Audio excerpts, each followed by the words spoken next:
Alexander Sterling walked into his mansion and found his maid's daughter alone with his 7-year-old autistic son. And the worst part isn't that. It's what he accused her of doing before he understood what was really happening. The mansion was silent when Alexander Sterling arrived home 2 days early from Singapore. $3.2 billion in aerospace contracts signed. 20 hours of travel. Exhausted but victorious. His footsteps echoed through the marble foyer as he dropped his briefcase. The house should have been empty. His housekeeper Maria didn't work Wednesdays, and Sebastian's therapist, Dr. Morrison, only came Tuesdays and Thursdays. Then he heard his son's voice upstairs. Clear words, full sentences, things Sebastian hadn't done in 2 years. Alexander took the stairs 3 at a time, his business instinct screaming that something was wrong. His 7-year-old son was supposed to be nonverbal, severely impaired, requiring constant professional supervision. He burst into Sebastian's bedroom and stopped cold. His son sat cross-legged on the floor, making direct eye contact, actual sustained eye contact, with a young black woman Alexander didn't recognize.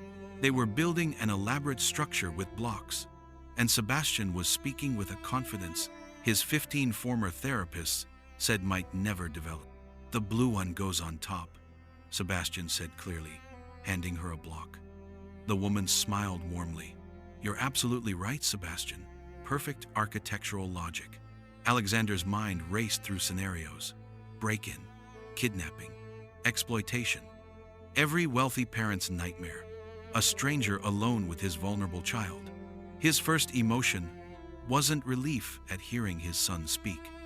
It was pure territorial rage at someone invading his home and succeeding where $50,000 in therapy had catastrophically failed. "What the hell are you doing with my son?" If you believe that sometimes breakthrough comes from the Maid'S, people we pay the least attention to, stay for this. Because Alexander Sterling is about to make an accusation that will cost him everything and reveal that the real danger to his son has been in his mansion all along. Alexander Sterling existed in a world of absolutes. Problems had solutions. Challenges had price tags. Obstacles could be eliminated with enough capital and determination. At 38, he had built Sterling Aerospace from a garage startup into a $5 billion empire that dominated the private space industry. But he couldn't fix his son. Sebastian had been born perfect. 10 fingers, 10 toes, bright hazel eyes that studied everything with fierce intelligence. But around age 3, something shifted. Eye contact vanished. Speech regressed from full sentences to single words to silence. The vibrant child who had babbled constantly about rockets and stars went mute. The diagnosis came at age 5. Autism spectrum disorder, moderate to severe, with significant communication impairments. Alexander's ex-wife Jennifer lasted 6 months after the diagnosis. "I didn't sign up for a broken child," she'd said before the divorce papers arrived. She took the settlement, moved to London, and never called Sebastian again. Alexander attacked his son's autism the way he attacked business competitors, with overwhelming force and unlimited resources. He hired Dr. Patricia Morrison, Manhattan's premier developmental therapist, at $800 per hour, brought in specialists from Switzerland, Japan, and Israel, converted an entire wing of the mansion into a sensory therapy center with equipment that cost more than most people's houses. Nothing worked. Sebastian retreated further into silence with each new intervention, each new stranger trying to fix him. 15 nannies quit. Most lasted less than 3 weeks. "He's too difficult. He doesn't respond to direction. I'm not trained for this level of impairment." What Alexander didn't know, what he couldn't possibly know, was that Dr. Patricia Morrison wasn't helping Sebastian. She was weaponizing him. Dr. Morrison had been on Titan Aerospace's payroll for 2 years. Titan was Sterling's biggest competitor, desperately trying to block Alexander's $8 billion merger with European space consortium Artemis Industries. They needed proof Alexander was mentally unfit to lead a company of that magnitude. A CEO with a severely disabled child requiring constant care? Perfect ammunition. Dr. Morrison had spent 18 months deliberately documenting Sebastian as hopeless, nonverbal, non-communicative, requiring potential institutionalization. Every therapy session was actually an intelligence-gathering mission, photographing documents on Alexander's desk, recording conversations about security systems and business strategies, building a legal case for incompetence. The merger vote was in 9 days. Titan's lawyers had Morrison's reports ready to file with the SEC, claiming Alexander was too emotionally compromised to lead a publicly traded company. Then Maria's daughter came home from graduate school for summer break and accidentally discovered what Sebastian had been trying to communicate all along. Naomi Brooks was 24, brilliant and exhausted. She was finishing her master's in special education at Columbia University, specializing in nonverbal communication and alternative learning approaches for neurodivergent children. She'd come home to help her mother Maria, who had worked as the Sterling family's housekeeper for 12 years, and to work on her thesis. Her thesis focused on pattern-based communication in nonverbal autistic children. She'd been researching Morse code as an alternative communication method for 3 years. The first time Naomi saw Sebastian, he was having a severe meltdown in the Sterling mansion's kitchen. It was a Tuesday afternoon. Dr. Morrison had just finished a therapy session that consisted mostly of her ignoring Sebastian while she photographed files in Alexander's home office. Maria was trying to calm Sebastian while preparing dinner. The boy was on the floor, hands pressed over his ears, rocking violently and making distressed sounds. But Naomi noticed something everyone else had dismissed as meaningless stimming behavior. Sebastian wasn't just covering his ears. His fingers were tapping against his skull in a specific, repeating pattern. 4 taps, pause, 3 taps, pause, 4 taps, pause, 3 taps. Naomi's entire body went cold with recognition. "Mom," she said quietly, kneeling beside Sebastian. "How long has he been doing that tapping pattern?" Maria looked exhausted. "Months. Dr. Morrison says it's self-regulation behavior. We're supposed to ignore it and redirect him to appropriate activities." "It's not self-regulation," Naomi whispered. "It's Morse code." She pulled out her phone and opened a Morse code translator. 4 taps equals H, 3 taps equals E.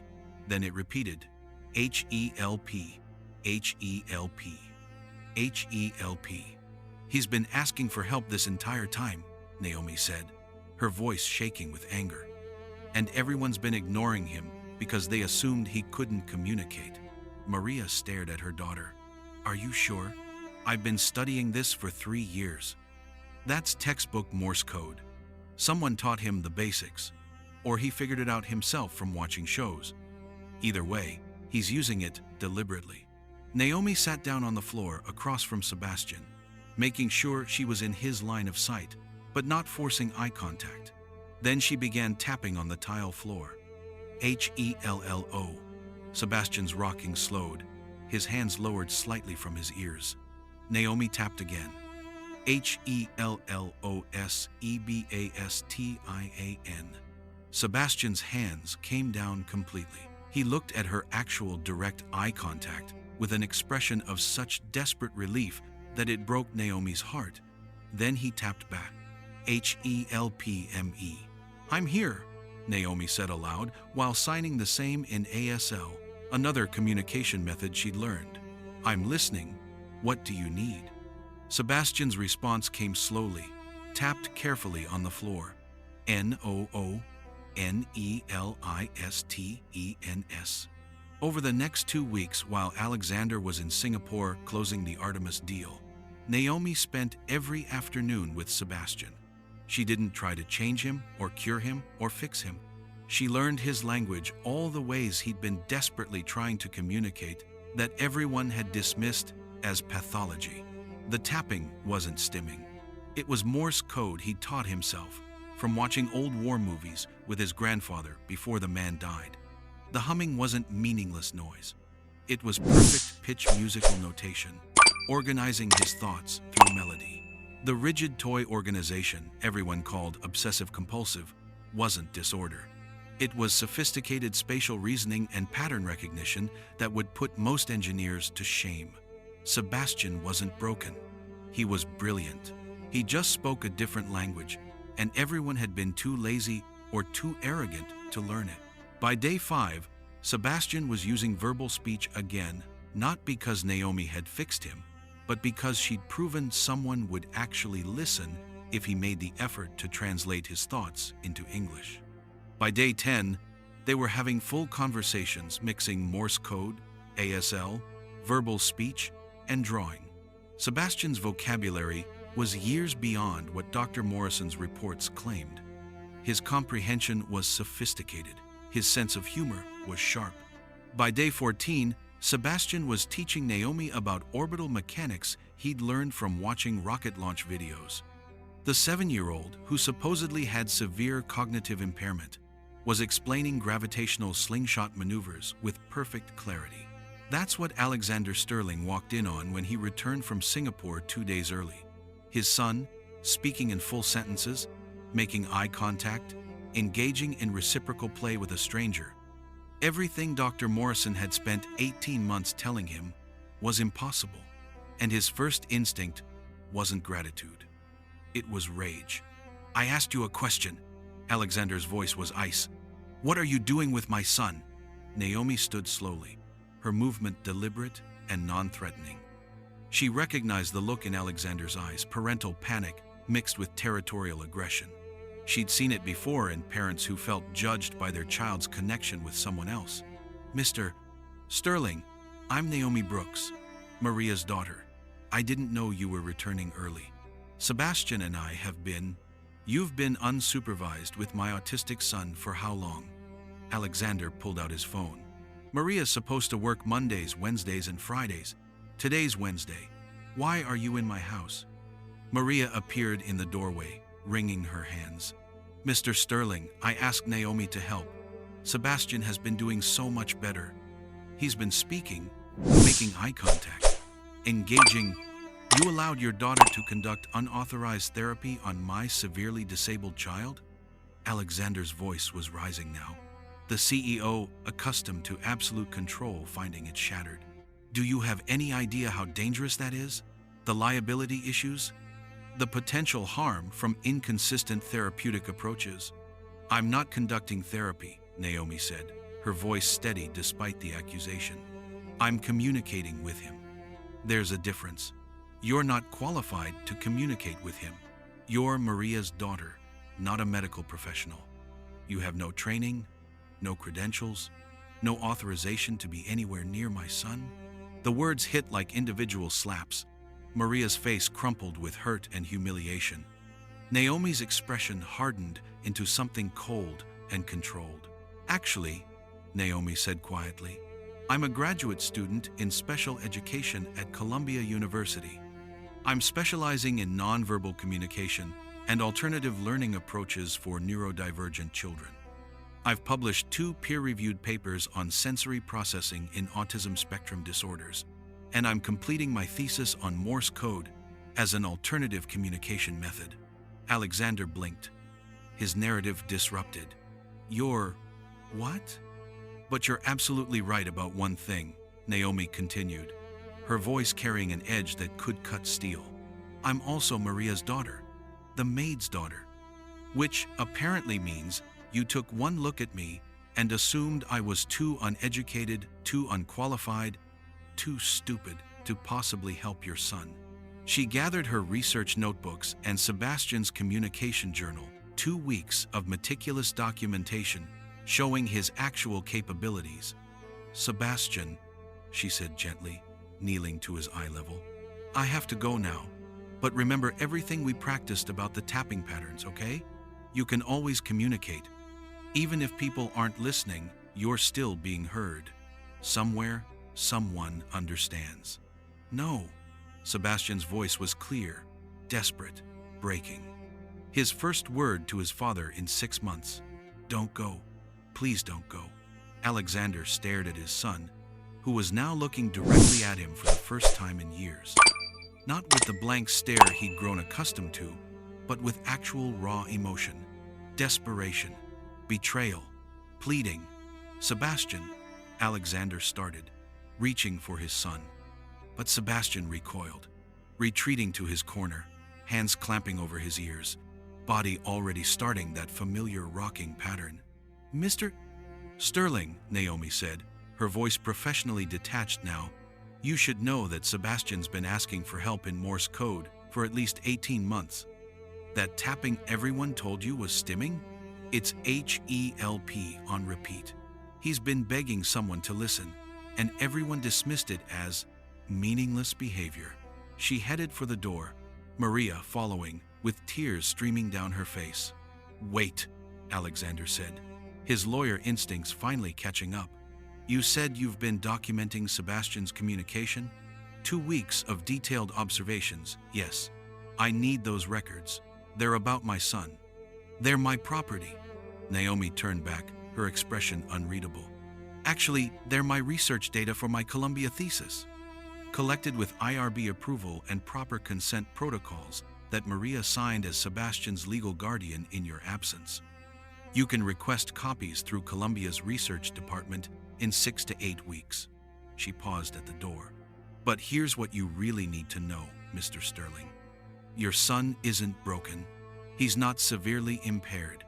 He's not nonverbal. He's been communicating this entire time in ways you never bothered to learn. And the person you've been paying $800 an hour to help him? She's been documenting him as hopeless while using his therapy sessions to photograph your business documents. What are you talking about? Check your security footage from Sebastian's therapy sessions. Dr. Morrison spends more time looking at papers on your desk than she does looking at your son. But that's your problem now, not mine." Naomi left, and Maria followed after whispering a broken apology to Alexander. The mansion fell silent except for Sebastian's quiet crying and the sound of his fingers tapping against his skull. 434343, HELP, HELP, HELP. Alexander stood frozen in his son's room, listening to a call for help he'd been ignoring for 18 months, finally understanding that the most expensive mistake of his life wasn't a failed business deal. It was assuming that expertise had to come with a price tag. Drop "listen first" below if you believe that credentials on paper mean nothing compared to actually understanding someone. Because Alexander Sterling just destroyed his son's only real connection in 30 seconds, and what he discovers next will prove he's been paying to harm his child all along. For 5 days, Sebastian was completely silent. No words, no eye contact, no engagement with anything or anyone. He sat in his corner, rocking rhythmically, hands over his ears, fingers tapping that same desperate pattern against his skull. 434343. HELP, HELP, HELP. Alexander tried everything. New toys that Sebastian ignored, different foods he wouldn't touch, attempts at conversation that went unanswered. The silence in the mansion became oppressive, crushing, a physical weight that pressed down on Alexander's chest every time he looked at his son. On day 3, Alexander called Dr. Patricia Morrison in a panic. "He's completely shut down," Alexander said, his voice ragged from lack of sleep. "Worse than he's ever been. No speech, no eye contact, nothing. It's like he's regressed 2 years overnight. Doctor." Morrison arrived within the hour, her Hermes briefcase in hand, her expression professionally concerned but somehow unsurprised. "Regression from inconsistent therapeutic approach is unfortunately common with ASD children," she said, making notes on her tablet. "The unsupervised interaction with an untrained individual likely caused significant confusion and stress. Children with Sebastian's level of impairment require absolute consistency in behavioral modification approaches." She examined Sebastian briefly, to barely 2 minutes of actual interaction, before delivering her assessment. I recommend increasing our sessions to daily interventions. We need to re-establish the behavioral baseline before this regression becomes permanent. Daily? Alexander felt the number like a punch. That's $5,600 a week. I understand it's significant, but we're at a critical juncture. If this regression continues. She paused delicately. Many families find that residential treatment becomes necessary when home interventions fail to produce results. Residential treatment? Alexander's voice cracked. You mean institutionalize him? Specialized care facility, Dr. Morrison corrected smoothly.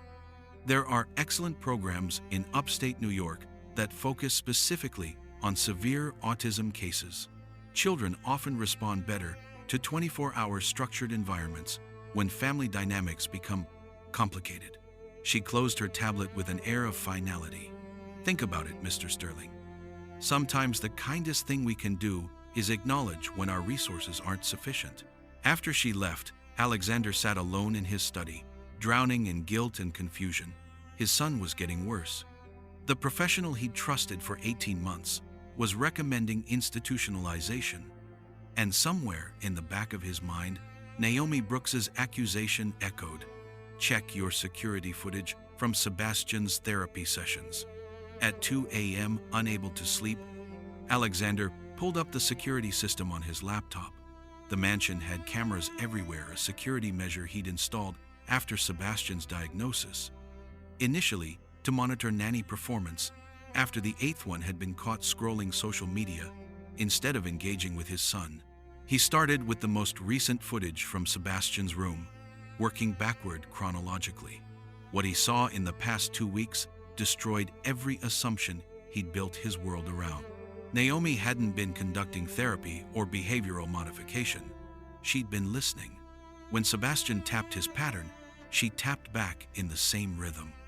When he hummed a specific tone, she hummed harmony. When he lined up his toy cars in precise color gradients, she didn't try to disrupt the pattern. She asked him about his organizational logic, giving him space to respond or not respond. And slowly, over 14 days of footage, Sebastian opened up like a flower toward sunlight. In one clip from day 6, Naomi was reading through Sebastian's therapy journal, the detailed log. Dr. Morrison required Alexander to maintain, tracking every aberrant behavior and failed intervention. They write about you like you're a puzzle that needs solving, Naomi said to Sebastian gently. Like you're broken machinery that needs fixing. But you're not broken, Sebastian. You just communicate differently than most people. And that's not wrong. That's just different. Sebastian looked up at her. Different? Different, Naomi confirmed. Like how some people speak Spanish and some people speak English and some people speak Mandarin. Your brain speaks a different language. Most people never bother to learn it. They just assume you're not saying anything important because they don't understand the words. You learned it, Sebastian said quietly. I'm trying to, Naomi replied. You're teaching me. You're actually an excellent teacher. Sebastian smiled, a genuine expression of joy Alexander hadn't seen on his son's face in 2 years. Alexander replayed that moment 3 times, tears streaming down his face, understanding with devastating clarity that his son wasn't deficient. He was multilingual in ways most people would never comprehend. Then Alexander started reviewing older footage, Dr. Morrison's sessions from the past 6 months. What he saw made his blood run cold. Dr. Morrison barely interacted with Sebastian during most sessions. She would set him up with a tablet playing educational videos, keeping him occupied and quiet while she moved around the room with her phone, photographing documents on Alexander's desk, checking drawers, examining family photos with unusual interest. In one session from 2 months ago, Alexander had left classified merger documents on his desk, a careless mistake he'd made during a stressful week. Dr. Morrison had spent 20 minutes photographing every page, while Sebastian sat ignored in the corner, tapping HELP until his fingers were raw.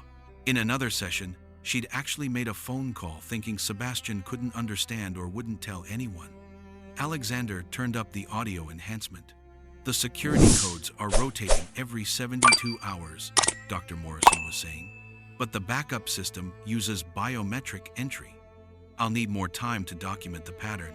Yes, the kid's getting worse. Sterling's completely distracted. The merger votes in 10 days. If we can prove he's mentally unstable, the board will have to remove him. Don't worry about the boy. He's nonverbal, non-communicative. Perfect witness, because he can't actually witness anything. Alexander felt like he'd been doused in ice water. Dr. Morrison wasn't helping Sebastian. She was using him as cover for corporate espionage. He grabbed his phone and called Marcus Chen, his head of security and a former FBI agent. Marcus, I need a complete background check on Dr. Patricia Morrison. Everything. Financial records, client lists, professional associations. I need it yesterday. Everything okay, boss? No. I think I've been paying someone to spy on my company while pretending to treat my son. 4 hours later, Marcus arrived at the mansion with a thick file and a grim expression. You were right, Marcus said, spreading documents across Alexander's desk. Dr. Patricia Morrison has been on Titan Aerospace's payroll for 2 years. They've been paying her $120,000 annually on top of what you've been paying. Her therapy reports about Sebastian, they're being forwarded directly to Titan's legal team. He pulled up an email chain. They're building a case that you're mentally unstable due to stress from Sebastian's condition. They want you removed as CEO before the Artemis merger vote. If they succeed, Titan can force a hostile takeover. Alexander stared at the evidence. They've been using my son's disability as a weapon against me. Worse than that, Marcus said. Morrison's been deliberately making Sebastian appear more impaired than he actually is. Look at these therapy reports. She's documented behaviors as severe deficits that are actually just alternative communication methods. He pulled up a video file. This is from yesterday. Hidden camera Morrison doesn't know about. Watch what she does when you're not home. The video showed Dr. Morrison in Sebastian's room. When Sebastian tried to tap out a message, she physically restrained his hands. Stop that stimming, Sebastian. It's inappropriate behavior. When he hummed, she said, no noises. Use your words like a normal child. When he organized his toys by pattern, she scattered them deliberately. You need to learn flexibility, not rigid behaviors. She was systematically suppressing every method Sebastian had developed to communicate and self-regulate. She's been sabotaging him, Alexander whispered, making him worse on purpose. She needed him to appear severely impaired for their legal strategy to work, Marcus confirmed. A CEO with a manageable autistic child isn't noteworthy. A CEO with a severely disabled child requiring potential institutionalization? That's ammunition. Alexander's phone buzzed. Unknown number. Text message. Security footage from your son's therapy sessions just went viral. Check the news. He turned on the television to see his face plastered across financial news networks. Sterling Aerospace CEO's disabled son exposes company secrets, read the Chiron. The footage was real, showing Sebastian's room, but it had been edited and manipulated to make it look like Sebastian was revealing classified information. The audio was doctored to sound like Alexander was discussing merger details in front of his incompetent child, treating him like furniture. Every major investor was calling. The board was in emergency session.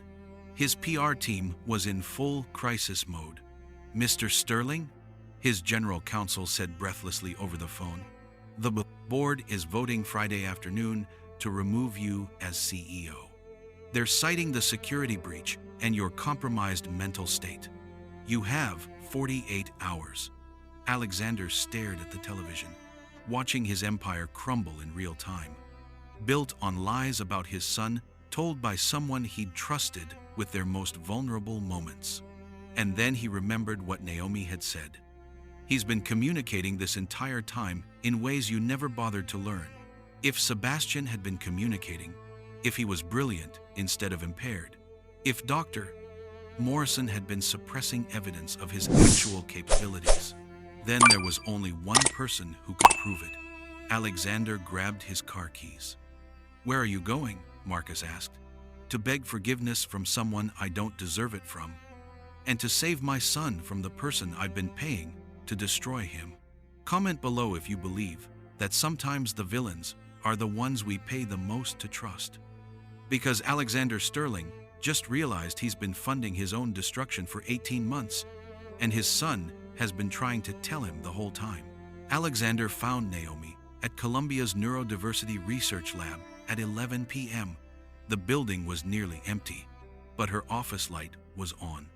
She looked up from her laptop when he knocked, her expression shifting from surprise to guarded neutrality. "Mr. Sterling, if you're here to threaten more legal action, I need your help." His voice was raw from hours of phone calls and crisis management. "Sebastian hasn't spoken in 5 days. The board is voting to remove me as CEO in 48 hours based on footage that's been manipulated to make me look incompetent. And I just discovered my son's therapist has been committing corporate espionage using his therapy sessions as cover." Naomi stared at him. "What?" Alexander pulled out his laptop and showed her everything. The security footage of Dr. Morrison photographing documents, the financial records showing Titan Aerospace payments, the email chains discussing strategy to have him removed as CEO, the manipulated videos now circulating on financial news networks. Dr.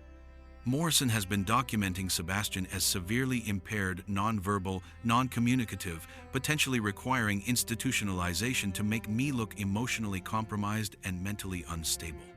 But you proved in 2 weeks that he's not any of those things. I need you to testify at the emergency board meeting. I need you to show them who Sebastian really is. You want me to help you?" Naomi's laugh was sharp and humorless. "You called me unqualified. You threatened my mother's job. You banned me from seeing Sebastian. You looked at a black woman without expensive credentials and immediately assumed she was too stupid, too dangerous, too untrustworthy to be near your son." The accusation hung in the air like smoke from a fire neither of them could extinguish. "You're absolutely right," Alexander said quietly. "And I don't deserve your help. I don't deserve your time. I don't even deserve to be standing in your office asking you for anything. But Sebastian does. He deserves someone who'll fight for him. And right now, you're the only person who actually knows who he is, underneath all the labels everyone else has put on him. Sebastian deserves better than this," Naomi said. "He deserves better than a father who only values expertise when it comes from someone he deems worthy. He deserves better than being used as a pawn in corporate warfare." "I know," Alexander's voice broke. "And if the board removes me, Titan Aerospace takes over Sterling. They'll shut down our educational technology division, the one that develops learning tools specifically for neurodivergent children. 3,000 employees lose their jobs, the research programs get canceled, and Sebastian loses the only parent who's finally starting to understand him." He pulled up another file on his laptop. "This is what Titan does with companies they acquire. They strip assets, fire staff, eliminate any department that doesn't generate immediate profit. The educational division has operated at a loss for 6 years because I believe in the mission. Titan will shut it down in the first quarter." Naomi was silent, her fingers drumming on her desk in a pattern Alexander suddenly recognized. 4, 3, 4, 3. She'd picked up Sebastian's Morse code habit. "What are you tapping?" he asked. She looked down at her fingers, surprised. "HELP. It's what Sebastian does when he's thinking through difficult problems. I guess I absorbed it. He taught you his language." "No," Naomi corrected. "I bothered to learn the language he's been speaking all along." "There's a difference." Alexander nodded slowly. "Teach me, please. I want to learn how to communicate with my son the way you do. Not because I need you to save my company, but because I need to stop failing him." Naomi studied his face for a long moment, looking for manipulation or performance. She'd seen too many wealthy parents who wanted shortcuts, who wanted their children to change rather than doing the work themselves. "If I do this," she said finally, "Sterling Aerospace doesn't just create a neurodiversity program as good PR. You make it central to your entire corporate structure. Real accommodations, real inclusion. Not diversity theater that looks good in annual reports. Done." And you personally learn Sebastian's communication methods, all of them. No more throwing money at therapists and expecting them to fix what isn't broken. You do the actual work of being his father. Agreed. And Maria gets a formal written apology, a raise to match industry standards for household managers, and full health benefits, including mental health coverage, because watching her daughter get accused of child endangerment was traumatic. Anything. Name the salary, $80,000 annually, with 2 weeks paid vacation and sick leave. Alexander didn't hesitate. Done. What else? "One more thing," Naomi said, her voice harder now. "You don't get to fall back on ignorance as an excuse anymore. You don't get to say, 'I didn't know,' or 'I was doing my best,' or 'I trusted the experts.' You actively chose to see me as less than because of my race and my mother's job. You made assumptions based on prejudice, and you almost destroyed the only real connection your son had built in 2 years because you valued credentials over competence." The words hit like physical blows. "If I help you," Naomi continued, "you acknowledge that publicly. Not in some vague statement about learning and growing. You specifically admit that you discriminated against a black woman based on racist assumptions about who gets to be intelligent and educated." Alexander felt his carefully constructed professional identity cracking. Public admission of racism would tank his reputation, invite scrutiny, make him vulnerable to criticism and consequences. But Sebastian was tapping HELP against his own skull 5 days straight, and Alexander had finally learned to listen. "I'll say whatever you write," he said. "I'll admit everything. I'll take whatever consequences come. Just please help me prove my son isn't what Dr. Morrison has been claiming he is." Naomi grabbed her research files. 2 weeks of meticulous documentation showing Sebastian's actual capabilities, his communication methods, his cognitive sophistication that everyone else had missed or deliberately hidden. "We have 45 hours until the board vote," she said. "We need to prove Dr. Morrison's sessions were not just unhelpful, but actively harmful. We need to demonstrate Sebastian's actual competence. And we need physical evidence that Titan has been using him as cover for corporate espionage. I have security footage showing Morrison photographing documents during therapy sessions. That proves she's a spy. It doesn't prove Sebastian can testify to what she did. For that, we need Sebastian's cooperation. Which means you need to apologize to him first, and mean it." They drove to the Sterling mansion just after midnight. Every light in the house was on. Maria had been staying overnight since the crisis began, worried about both Alexander and Sebastian. Sebastian was awake in his room, sitting in his corner, rocking and tapping. 4, 3, 4, 3, 4, 3. The skin on his knuckles was raw from 5 days of constant repetition. Alexander knelt on the floor several feet away, not invading Sebastian's space but making himself visible. "Sebastian," he said quietly, "I'm sorry. I was wrong about Naomi. She wasn't hurting you. She was the only person actually listening to you. And I sent her away because I was scared and stupid and prejudiced." Sebastian didn't look up, but his rocking slowed slightly. "Your tapping means help, doesn't it? You've been asking for help for months, maybe years, and I never learned your language. I just kept bringing in people who told me you were broken and needed fixing, when the truth was, I was the one who needed to change." Alexander moved slightly closer, still not touching. "I want to learn, Sebastian. I want to learn how you communicate. Not so I can fix you or change you, but so I can understand you. Will you teach me?" The tapping stopped. Sebastian slowly lowered his hands from his ears and looked directly at his father. Then he reached out and placed his hand over Alexander's, guiding his fingers through the pattern. 4 taps, pause. 3 taps, H-E. Then Sebastian tapped on Alexander's palm. L-P-Y-O-U. You'll help me? Alexander's voice cracked. Sebastian nodded. Naomi knelt beside them. Sebastian, your dad's company is in trouble. Bad people who don't understand you are trying to use you to hurt him. Dr. Morrison has been lying about what you can do.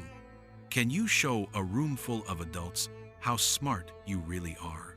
Sebastian picked up his communication tablet, a device Dr. Morrison had dismissed as above his cognitive level, and typed, "Make the bad doctor go away?" "Yes," Naomi said. "Make the bad doctor go away and show everyone who you really are." Sebastian's response was immediate. "Yes, I can do that. I'm ready." The emergency board meeting was scheduled for 2 p.m. Friday at Sterling Aerospace headquarters. They had 36 hours to prepare Sebastian for the most important performance of both their lives. But what none of them knew was that Dr. Morrison had one final move planned. She'd been monitoring Alexander's security system remotely, part of her espionage operation, and she knew exactly what they were planning. She wasn't going to let a 7-year-old boy destroy 2 years of careful work. The Sterling Aerospace executive boardroom occupied the entire 42nd floor of the Manhattan headquarters, with floor-to-ceiling windows offering panoramic views of the city. Normally, board meetings had maybe 15 attendees.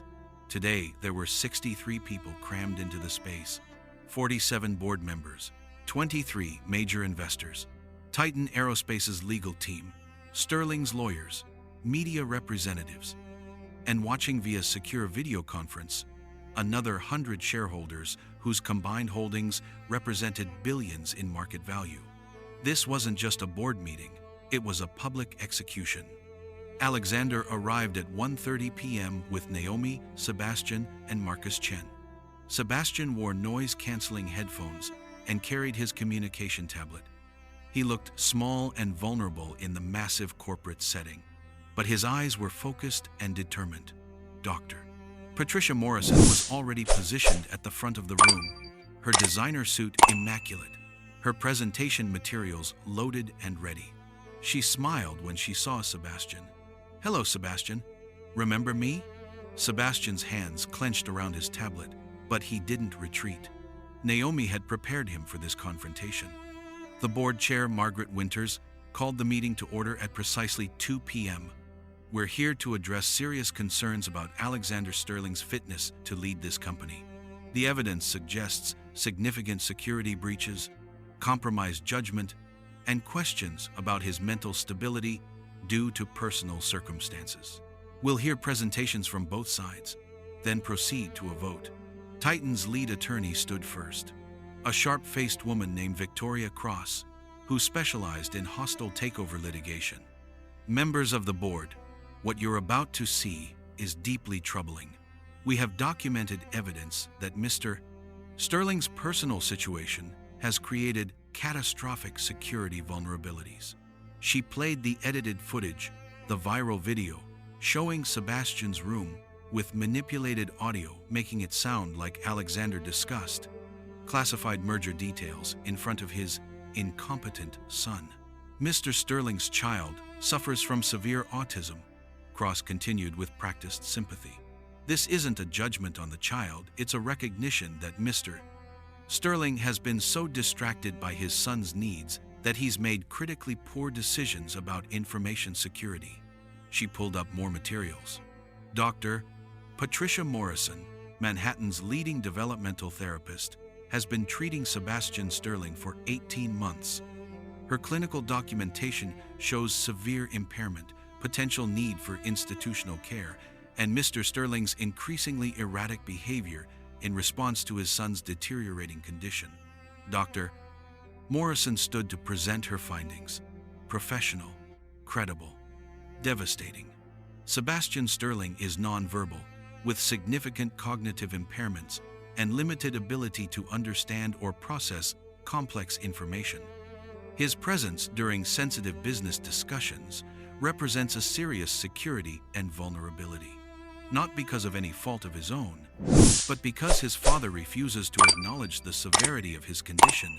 She displayed months of therapy reports, each one documenting Sebastian as progressively more impaired, less communicative, further from any hope of meaningful development.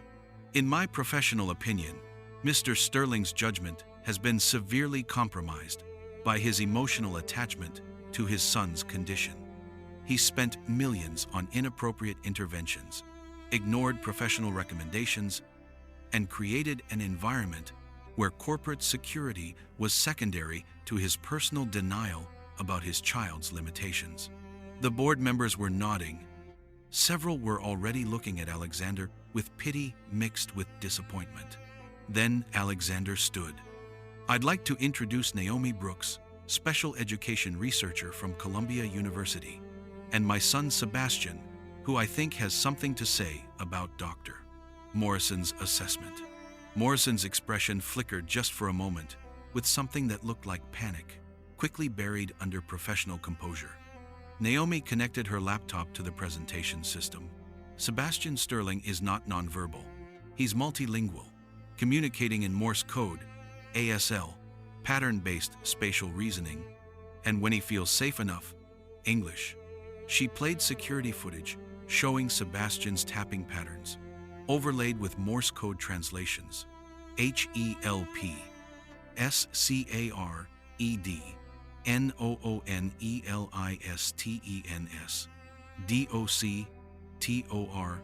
DOCTORBAD. Dr.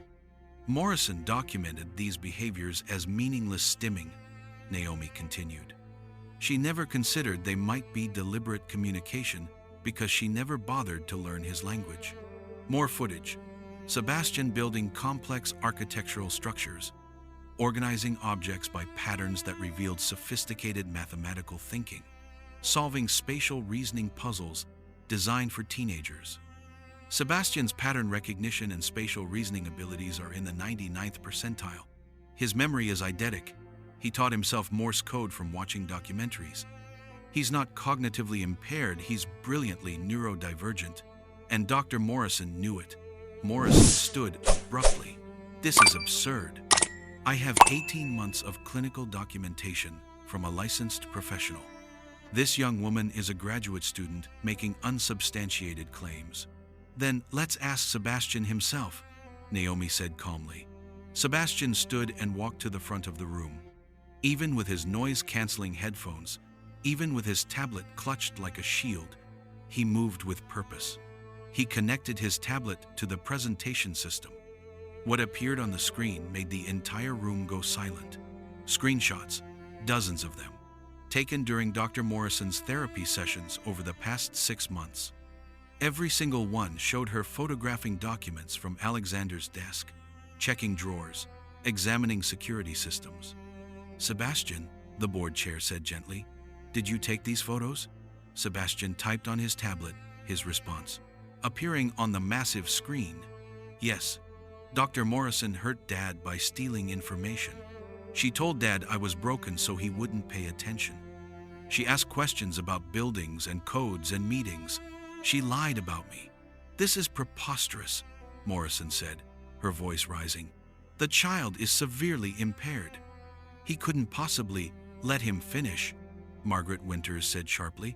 Sebastian pulled up audio files next. Recordings he'd made using his tablet's voice memo feature during therapy sessions, when Morrison thought he was too impaired to understand or operate technology. Morrison's voice filled the boardroom. "The security codes rotate every 72 hours. Yes, the merger vote is next week. Don't worry about the boy. He's nonverbal, non-communicative, perfect cover, because he can't testify to anything."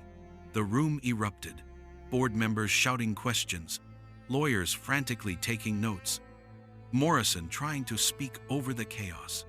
"Those recordings are inadmissible. That child can't consent to. Those recordings were made by a minor documenting suspected criminal activity," Naomi interrupted, "completely legal under New York law. Admissible in both civil and criminal proceedings." Security was already moving toward Morrison, But she made one final desperate move. She lunged for Sebastian, grabbing for his tablet. "That's stolen property! He took those without authorization!" Marcus Chen intercepted her before she reached Sebastian, but the violence of her movement, the rage in her face was captured by every camera in the room. Sebastian didn't flinch. He simply looked at her and typed on his tablet, "Bad doctor can't hurt us anymore." As Morrison was escorted from the building by security and promptly arrested by FBI agents waiting in the lobby, the board chair looked at Alexander with new understanding. "Mr. Sterling, it appears you've been the victim of corporate espionage, using your son as both cover and weapon. The vote to remove you is cancelled." But Alexander wasn't looking at the board. He was looking at Sebastian, who had just demonstrated more courage than Alexander had shown in years. "Sebastian," Alexander said, his voice thick with emotion, "I'm so proud of you." Sebastian typed, "Proud of you too, Dad. You learned to listen." The merger vote proceeded with Alexander firmly in control. Titan Aerospace's hostile takeover collapsed spectacularly. Dr. Morrison faced federal charges for corporate espionage, fraud, and falsification of medical records. But the real victory happened 3 hours later, when Alexander sat on the floor of Sebastian's room, learning Morse code properly for the first time. Father and son, tapping messages to each other in a language they were both finally willing to speak. Hit that like if you believe that different doesn't mean broken, and that sometimes the most brilliant minds speak in patterns instead of words. Share this if you know someone who needs to remember that real communication requires actually listening, not just hearing what you expect. 6 months later, Alexander received a letter from Columbia University. Naomi Brooks had declined Sterling Aerospace's offer for Director of Neurodiversity Programs. He called her immediately. "You turned down the job?" "But we agreed. We agreed you'd create a real neurodiversity program," Naomi interrupted. "We never agreed I'd run it for you." "I don't understand. Mr. Sterling, you offered me that position because I saved your company and proved your son wasn't broken. You offered it as payment for services rendered. That's not respect, that's transaction." She paused. "I'm not interested in being your diversity hire so you can feel good about yourself. I'm not interested in validating your redemption arc. I already have a job." "Doing what?" "Doing what?" "I'm launching my own consulting firm specializing in neurodiversity assessment and communication strategies. I've got 12 corporate clients already, including 3 of your biggest competitors. My firm is going to do the work Sterling Aerospace should have been doing all along, and we're going to do it better." Alexander felt something unexpected: pride. "That's actually perfect. Can I be your 13th client?" "You already are. Sebastian's my client. I work for him, not you. He pays me from his trust fund to come twice a week and work on communication strategies. He hired me, not his father." Alexander laughed a real laugh, not the controlled corporate version. "He's 7, and he's already making better hiring decisions than I am. He's brilliant. He always was. You just finally learned to notice." 3 years later, Brooks Neurodiversity Consulting had 40 employees and was competing directly with Sterling Aerospace for major corporate contracts. When they bid against each other, Alexander celebrated either outcome, because sometimes the best apology isn't employment, it's getting out of someone's way and letting them build their own empire. And sometimes, the most important lesson a billionaire learns is that the people you dismissed are the ones who change everything. Not because you finally valued them, but because they never needed your validation in the first place.